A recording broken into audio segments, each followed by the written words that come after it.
Hello everyone, welcome to Market Sense. Let's take it to an ET Now exclusive. You've got the metal space in focus, particularly Tata Steel. The stock is on a tear on the back of the revamped deal on the pension scheme, the boost to their production plans, as well as the de-risking of their UK assets to make it more attractive to suitors like ThyssenKrupp.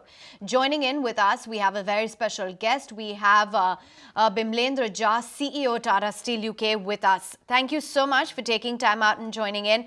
I just want to start off by talking a little bit about the plans for the revamped deal on the pension scheme. Mr. Jha, could you just throw more light on what exactly this means? Because clearly it seems like investors are pleased. Thank you very much for the opportunity. First of all, I must say that I'm very pleased to announce that there is a launch of consultation for the British Steel pension scheme, closing to future accruals. As you are all aware, the investing community is aware that this is an important step for de-risking the business because of the vagaries of the pension fund, particularly due to valuation risks. But this also requires us to work forward with the trustees to protect what has been earned by the people, and people should not be much worse off.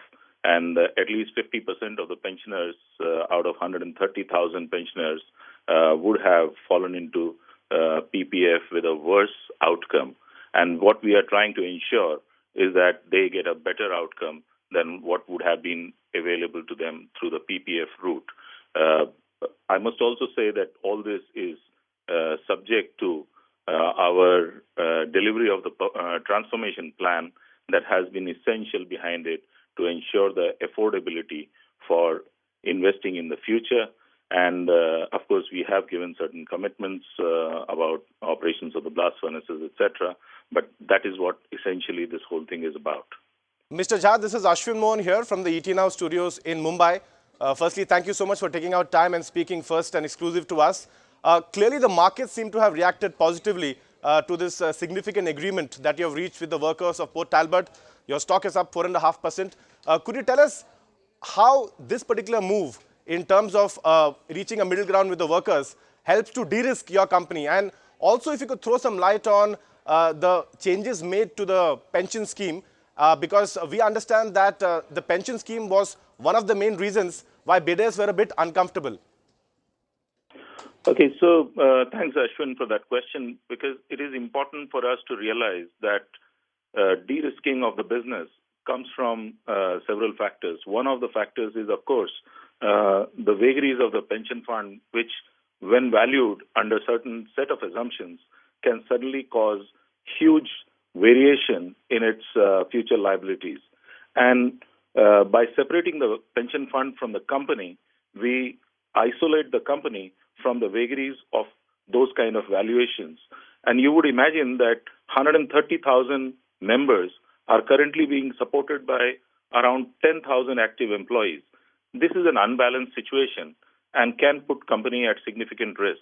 What we seek to do is that we would be closing the future accruals of the British Steel pension scheme, and then working with the trustees and the government, we would be going forward and finding out solution for 130,000 pensioners in a manner that while there is a pension lifeboat in UK, which is called PPF, this PPF is detrimental to at least 50% of our 130,000 members. And we don't want them to be in that situation. This is the most responsible thing to do. However, this portion of de-risking is not be all and end all of it. The company has to have continuity into the future, and therefore it is very important that the company stands on its own legs. And this is not about the pensions; it is about the transformation plan that the company needs to have under all weather conditions. Because as you know, the tailwinds might be helping in a short term, but you cannot rely on the tailwinds, and there are adequate number of headwinds that are visible in terms of the commodity prices rising. So what we are trying to do is to have a transformation plan that creates the affordability that allows the company to invest in the future. And this is very key, that we have targeted around £200 million of EBITDA as the minimum base on which we need to then build our investment plans and are able to service the interest costs, working capital fluctuations, etc. The company has indeed given assurances to the employees about continuation of 2 blast furnaces until 2021 and also an employment pact until 2021. But you would know that transformation plan success is the essence of this whole program of self-sustainability. Mr. Jha, clearly you have given a lot of commitments to the workers' union, and their support is indeed very important as far as the long-term sustainability of Port Talbot is concerned. But, from a market's point of view, there are some analysts who are of the opinion that in terms of committed investments, there needs to be some clarity because they fear that the plant might turn out to be loss-making again.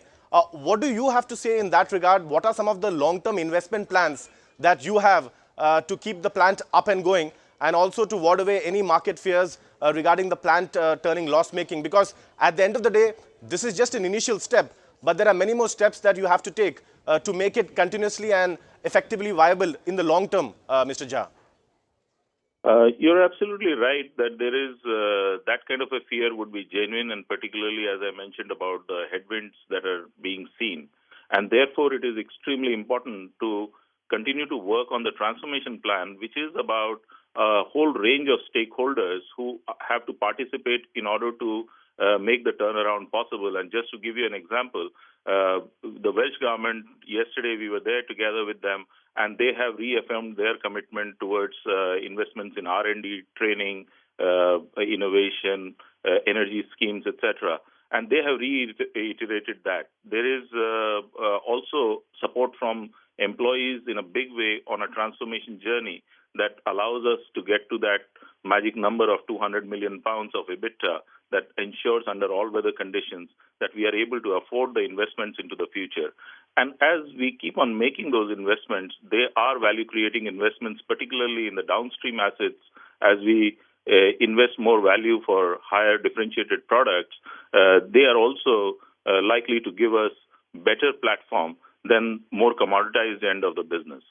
So there are, of course, no guarantees of success, but the way we have seen the transformation plan working in the last few months, keeping our commitments along the annual planning process, I think all this is giving us greater confidence.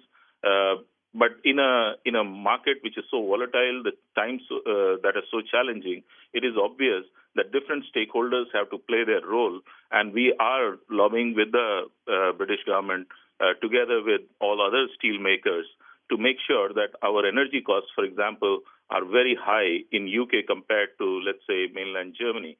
And we do expect that now the government actually comes out with a plan to create a level playing field.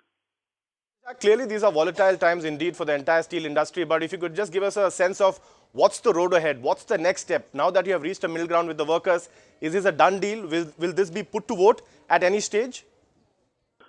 Yes, it will be put to vote for because the consultation begins for the closure of British Steel Pension Scheme to future accruals, and that requires consent of the workers. The workers are fully aware that their future lies in their hands. They also need to know that the entire commitment about capex, etc., is a question of affordability, and that affordability can only come from the success of the transformation plan. Mr. Jha, you use two very significant words, de-risking and sustainability. And, whenever it comes to any M&A transaction, these two factors are very important when it comes to a potential JV partner's point of view. And here, of course, I'm referring to ThyssenKrupp, which is a potential JV partner. Would you concur that after this revised agreement has been reached with the workers' union, that perhaps today Tata Steel UK is in a much more comfortable position to explore a potential JV with peers like ThyssenKrupp? Do the entire operations become even more attractive for a potential JV partnership? We should not elude ourselves that we are not yet in a fit and fine position. We are better. We are much better than where we were last year. But there is still significant room for improvement before we can say, in the language of musicals that you play, that you're out of the danger zone. So I would say that we need to take it cautiously, continue to put our heads down and continue to work on the transformation plan so that there is a confidence from all stakeholders in the continuity of the business.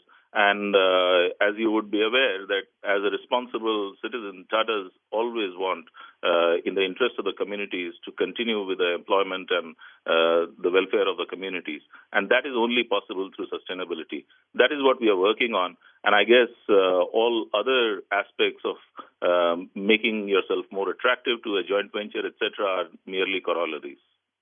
I'm aware, Mr. Jha, that we've got you at a terrible timing, which is why I have just one last question to ask you. Investors are curious, and I heard you mention as well the magic number of £200 million EBITDA on which your investment is based. By when do you think that you will achieve this number, and is there any timeline set in place to get this number?